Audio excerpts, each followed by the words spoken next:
আপনাদের ছোট্ট করে একটা জিনিস দেখাতে চাই। সুইডেনের এই লেকটার ধারে এরকম সুন্দর একটা ব্যবস্থাপনা করা রয়েছে। গ্রীষ্মকালের দিনে এখানকার মানুষ ভীষণভাবে বারবিকিউ করে খেতে পছন্দ করে। তার জন্য কি আপনাকে বারবিকিউ ওভেন বা তার জন্য পর্যাপ্ত পরিমাণে কাঠ বয়ে আনতে হবে? না, সেটা নয়। এখানকার যে সমস্ত নেচারের কাছে যে জায়গা, ন্যাচারাল রিজার্ভ যে জায়গাগুলো বা এরকম লেকের ধারে এমন সুন্দর ব্যবস্থাপনা করা থাকে। দেখুন, আপনাদের ঘুরিয়ে দেখাচ্ছি। এই যে পিছনে যে জায়গাটা দেখছেন, এই যে ওই যে ছোট্ট ঘরটা, ওই ছোট ঘরের মধ্যে আপনি এইখানকার জঙ্গল থেকে কাঠ কেটে নিয়ে এসে রেখে যেতে পারেন।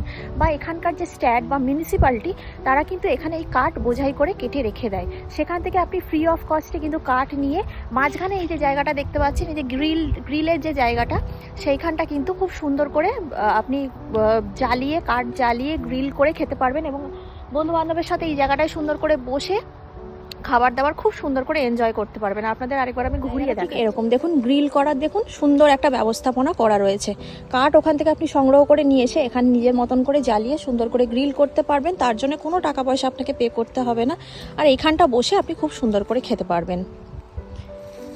সত্যি ব্যবস্থাপনাটা কত সুন্দর না? আপনাদের দেখাই। গ্রিল করার জন্য কিন্তু এখানে জিনিসও রাখা রয়েছে। এই যে এগুলো গ্রিল করার দেখুন, এই জিনিসগুলো কিন্তু গ্রিল করার, এটা এখান থেকেই দেওয়া রাখা রয়েছে। আপনি আসুন, এখানে বসে বন্ধু বান্ধবের সাথে এখান থেকে কাঠ নিন, এখানে বসে গ্রিল করুন সুন্দর করে। এই সুন্দর নেচারের জায়গাটা, এই সুন্দর করে লেক ভিউ এনজয় করুন। গরমকালের দিনে বন্ধু বান্ধবের সাথে বসে খুব ভালো লাগবে। কেমন লাগলো আজকের এই ছোট্ট ভিডিওটা, ছোট্ট এই তথ্যটা অবশ্যই জানাতে কিন্তু ভুলবেন না। সবাই খুব ভালো থাকবেন। ধন্যবাদ।